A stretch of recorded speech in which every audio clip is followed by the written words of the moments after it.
બાદ ગેલમાં આવી કોંગ્રેસ। રૂપાલા વિવાદ પર પ્રદેશ કોંગ્રેસ પ્રભારી મુકુલ વાસનિકે બોલ્યા છે, કહ્યું છે કે જનતા તેની અદાલતમાં જવાબ આપશે અને આવા નિવેદનો મહત્વપૂર્ણ પદ પર બેઠેલા આપે તે દુર્ભાગ્યપૂર્ણ। देखिए, इसका जवाब तो जनता अपनी अदालत में कर ही देंगी, लेकिन ये दुर्भाग्यपूर्ण है कि इस तरह से ऐसे गैर जिम्मेदारान बयान देने वाले लोग महत्वपूर्ण पदों पर बैठे हुए हम आज देखते हैं। भारतीय जनता पार्टी के खिलाफ पूरे मुल्क में आक्रोश फैला हुआ है। वो कल तक दिख नहीं रहा था, अब दिखना शुरू हो गया है, लेकिन जैसे जैसे मतदान का दिन नजदीक आएगा ये एक बहुत बड़ी आंधी का रूप धारण करेगा। तो साबरकांठा भाजपा विवाद हजू पण यथावत छे। जिल्ला भाजपना होद्देदारो गांधीनगरमां छे। भाजपना उम्मीदवार शोभनाबेन बारैयाने लईने विरोध। सीएम निवासस्थाने बैठक थई। मुख्यमंत्री भूपेन्द्र पटेलनी जिल्लाना प्रमुख महामंत्री अने एमएलए साथे बैठक। साबरकांठाना उम्मीदवार बाबते चर्चा। गईकाले भाजप उम्मीदवारने लईने थई रहेला विरोधने डामवा माटे गृह राज्यमंत्री हर्ष संघवीए पण हिम्मतनगरमां बैठको करी हती, जेमां साबरकांठा अने अरवल्लीना धारासभ्यो, संगठनना नेताओ अने नाराज कार्यकर्ताओ साथे चर्चा करी हती, जेमां उम्मीदवार शोभनाबेन बारैया अने अगाऊ जाहेर करेला उम्मीदवार भीखाजी ठाकुर पर हाजर रह्या हता। तो राजकोट साबरकांठा बाद हवे वडोदरामां पण विवाद वध्यो छे। वडोदरा भाजप उम्मीदवार हेમાંગ जोशी सामे नाराजगी यथावत छे। वोर्ड नंबर 5 ना युवा मोर्चा कार्यालय मंत्रीनो बळापो। सोशल मीडियामां प्रीतेश शाहे बळापो काढ्यो। प्रीतेश शाहे लख्युं के वडोदरा नारी शक्तिનું અપમાન, ટિકિટ આપી પાછી લીધી, જેને આપી એને શું કર્યું પાર્ટી માટે? કાર્યકર્તા આખી જિંદગી ઘસાયા અને બીજા આવી તૈયાર થાળી બેસી અને લઈ જાય છે। તો પ્રીતેશ શાહની પોસ્ટથી રાજકીય મોરચે ગરમાવો આવ્યો છે। વડોદરાથી મહત્વના સમાચાર। વડોદરા શહેરમાં લોકસભા ચૂંટણી પહેલા જ કોંગ્રેસમાં વધુ એક ભંગાણ થયું છે। શહેર યુવા કોંગ્રેસના ઉપપ્રમુખ ઉમંગ સોલંકીએ રાજીનામું આપ્યું। કોંગ્રેસના તમામ પ્રાથમિક સભ્યપદ પરથી રાજીનામું ધરી દીધું। વડોદરા શહેર કોંગ્રેસની આંતરિક જૂથબંધીના કારણે રાજીનામું આપ્યું હોવાનો ઉલ્લેખ છે। ટૂંક સમયમાં ઉમંગ સોલંકી ભારતીય જનતા પાર્ટીમાં જોડાશે તેવું સામે આવ્યું છે। વડોદરા શહેર યુથ કોંગ્રેસ મહામંત્રી સુભાષ કનોજિયા પણ હવે કોંગ્રેસમાંથી રાજીનામું આપી શકે છે। ચૂંટણી પહેલા મહેસાણા કોંગ્રેસમાં ભંગાણ સર્જાયું। વિસનગર તાલુકા કોંગ્રેસ પૂર્વ પ્રમુખનું રાજીનામું।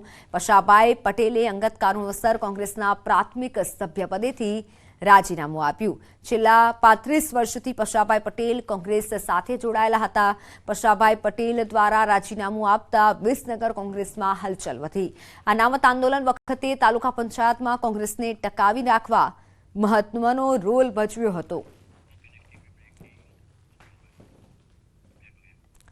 તો મહેસાણાના સતલાણસા તાલુકામાં કનેડિયા ગામમાં દીપડાનો વિડીયો એક વાયરલ થયો છે। દીપડાએ ખેતરમાં કામ કરતા 2 લોકો પર હુમલો કર્યો હતો। હુમલામાં ઇજાગ્રસ્તને સારવાર અર્થે વડનગર સિવિલ હોસ્પિટલ ખસેડવામાં આવ્યા હતા। ઘટનાને લઈને વન વિભાગ દોડતું થયું હતું।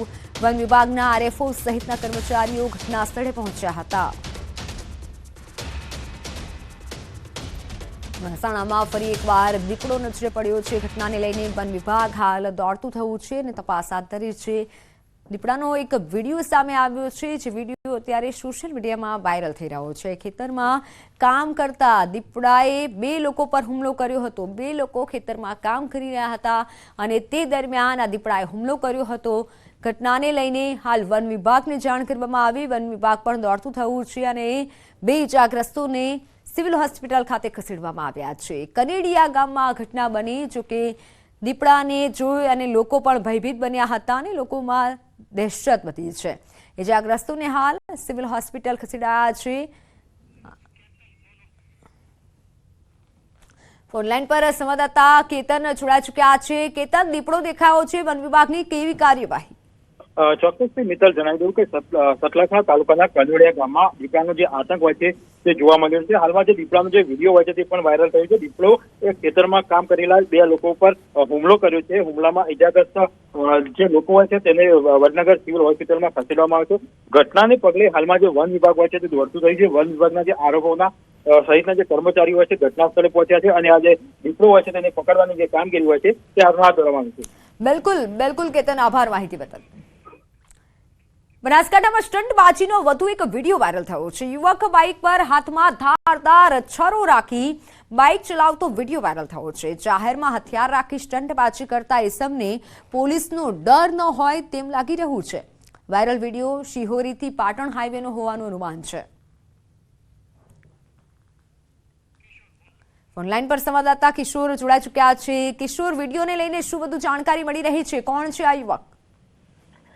ચોક્કસ આપણે જણાવી દઉં કે સોશિયલ મીડિયાની અંદર આ 3 દિવસથી સતત અલગ અલગ બાઇક પર સ્ટન્ટ કરતા લોકોના જે વિડીયો છે તે બનાસકાંઠામાં વાયરલ થઈ રહ્યો છે। ફરી એક આ જે વિડીયો વાયરલ થયો છે તે શિહોરીથી પાટણ હાઈવે પરનો હોવાનું અત્યારે અનુમાન લગાડવામાં આવ્યું છે। આ વિડીયોની અંદર એક યુવક હાથમાં ધારદાર છરો રાખીને ખુલ્લા હાથે બાઇક ચલાવતો હોય છે અને જો અકસ્માત થાય તો જવાબદાર કોણ રહે તેવા અનેક સવાલો પણ થઈ રહ્યા છે અને જાહેરમાં હથિયાર રાખીને સ્ટંટબાજી કરતા આ ઈસમને પોલીસનો કોઈ પણ પ્રકારનો ડર હોય તેવું લાગતું નથી। હવે જોવાનું એ રહેશે કે આ ઈસમ સામે પોલીસ દ્વારા કાર્યવાહી કરવામાં આવે છે કે નહીં। મિત્તલ, બિલકુલ કિશોર, આભાર માહિતી બદલ।